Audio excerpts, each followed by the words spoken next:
Hello, hello, welcome back, welcome back. So today we are talking about the balancing act, the ultimate balancing act of juggling motherhood and a thriving business. For those of us who are working mamas, we have a lot that we are juggling, even if we have the support at home and we have support in our businesses. Now, I have been doing this, I've been running my business for nearly 7 years now, and I have learned a lot about the juggle.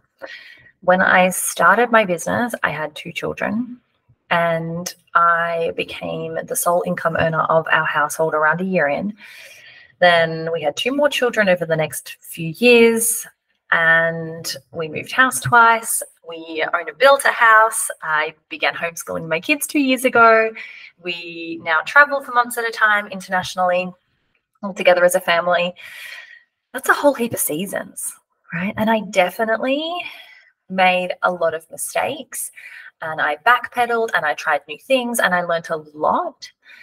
Like, when you are growing a business and a family at the same time, you go through, the pregnancy and all of the hormones there and feeling how you feel there. And then, of course, birth and having a newborn and no sleep and like everything that comes with small people in the house and loads of washing. Like, it's very different trying to grow a business and a family at the same time, as opposed to having a successful business and adding children into the mix. Like, when you're doing all of that at the same time, it's really hard.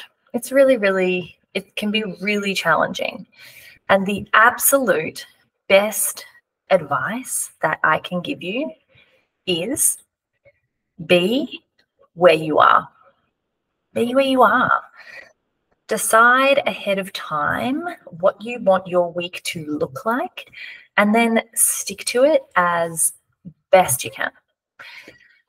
I want you to really think through this process and get real with yourself around your priorities in terms of your health and your family, your friends, and your business, because we choose how we spend our time. We get to choose how we spend our time.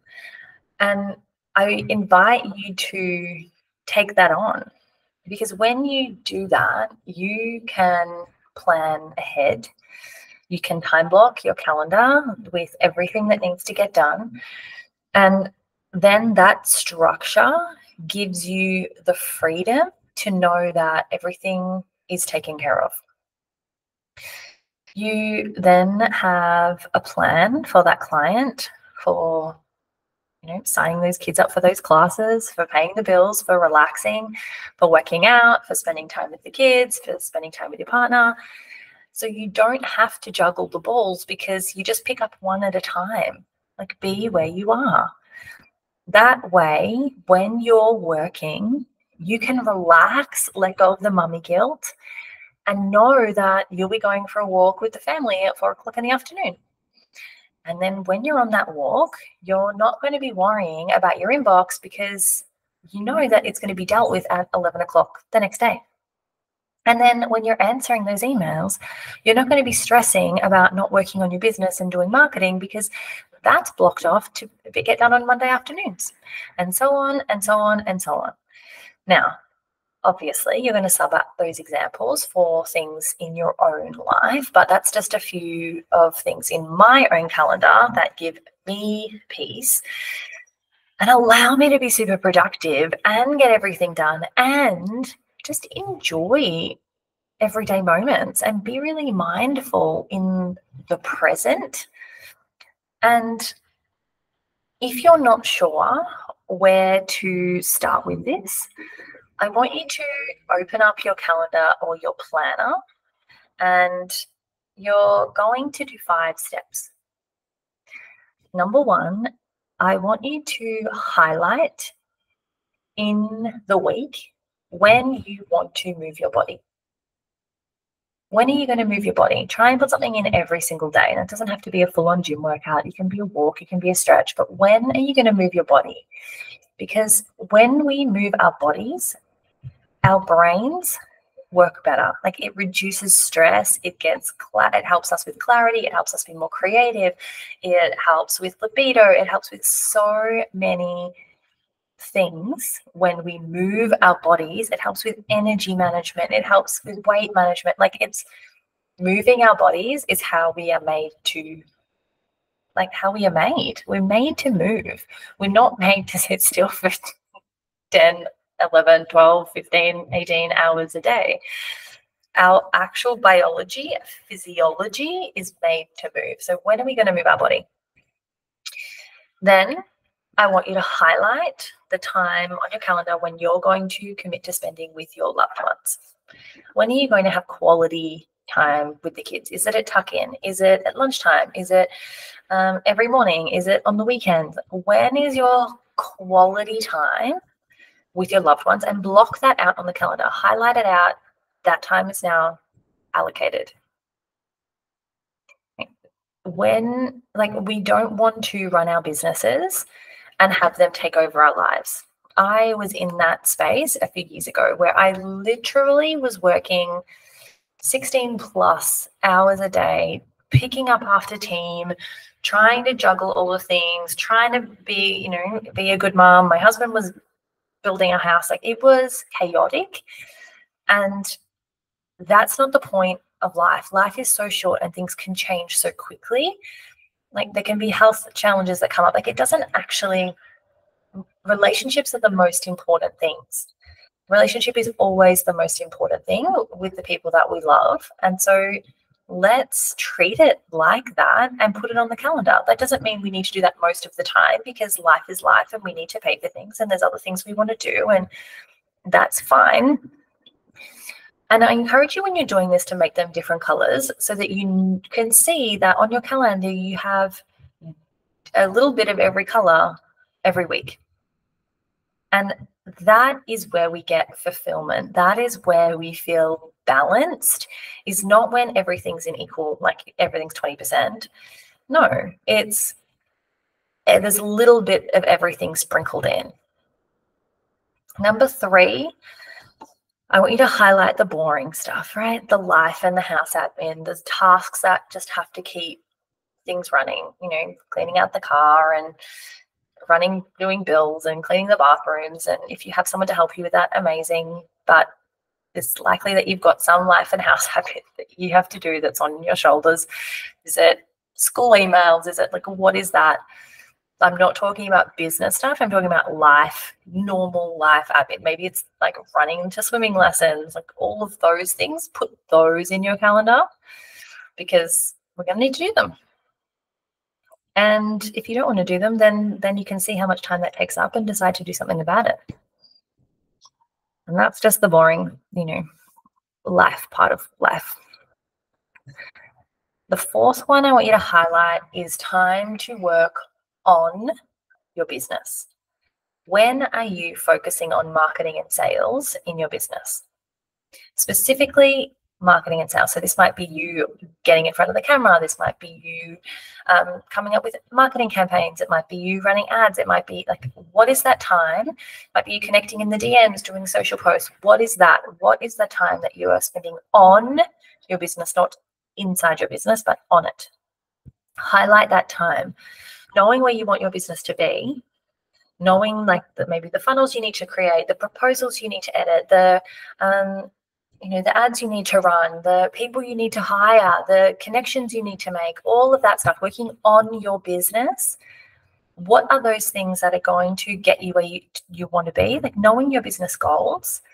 Where do you actually want to be? And what are the things that need to happen in order for you to get there? Do you need another 5 clients a month? Do you need to hire that extra team member? Do you need to run that event so that you get awareness? Like, do you need to start getting on podcasts? You're going to know those things. And if you don't know those things, book a strategy call with me or a member of my team. Hop on over to annalieswan.com. You'll see the link there. And book a call and we will help you with a 3-step action plan to get where you want to be.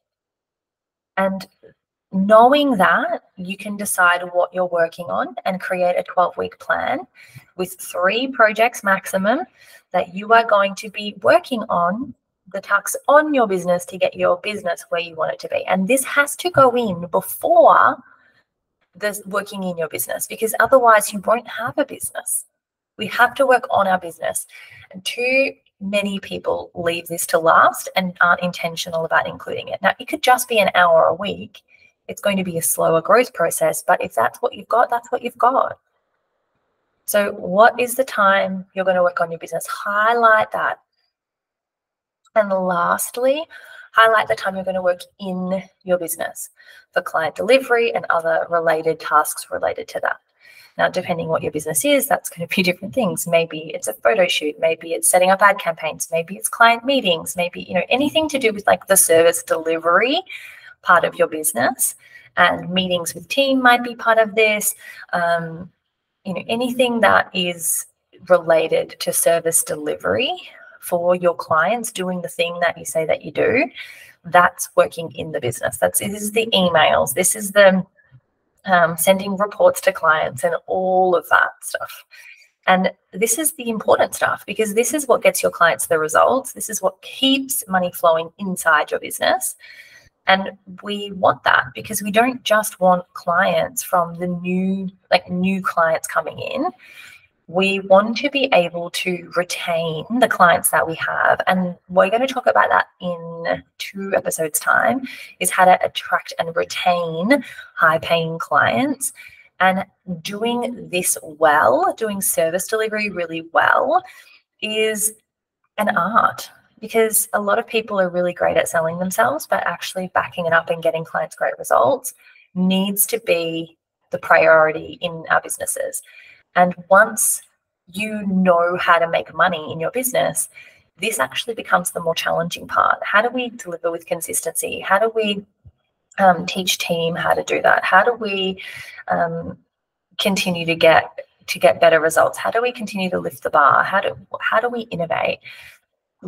This work in our business with our clients should be a real focus as well as everything else. And so they're the 5 areas. So the 5 areas we want to move our bodies. It's so important. Move our bodies. When are we looking after our bodies? When are we spending time with loved ones? When are we doing just the life and house admin stuff?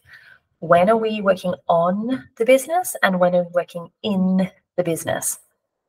Now, once you have that done, I want you to test the schedule next week, right? Or as soon as possible, and adjust it, then work with it, adjust it until you have something that actually feels good, and where most of the time blocks are actually happening as you would like them to. Because, we all know that like great intentions are great, but if you're not actually out working it, then they're useless. So test it. And if you said you're going to go to the gym at 8 a.m. every morning and you're really not, because like that's when the kids are just not going to play ball, well, then maybe you need to move that time block. So have a play with it, test it, adjust it until you have something that feels good. And whatever you are doing, be where you are. It's honestly the best advice I can give you to help you to enjoy and have fun and play more and enjoy life more and be vivacious. And when you're intentional, then there's no reason why you can't enjoy every moment. There's no reason why. We get to choose how we feel, and we get to choose when we do things. And so take the reins on that. Know that you can. Know that it's okay to think outside of the square and make different decisions and think differently and think big. And again, if you need help with making that a reality, get in touch with me. Let's book a strategy call and you'll walk away with an action plan to get there. Thank you so much for listening today. I do not take it for granted. I am appreciative of every single one of you for tuning in. Have a fabulous week, and I'll see you on the next one.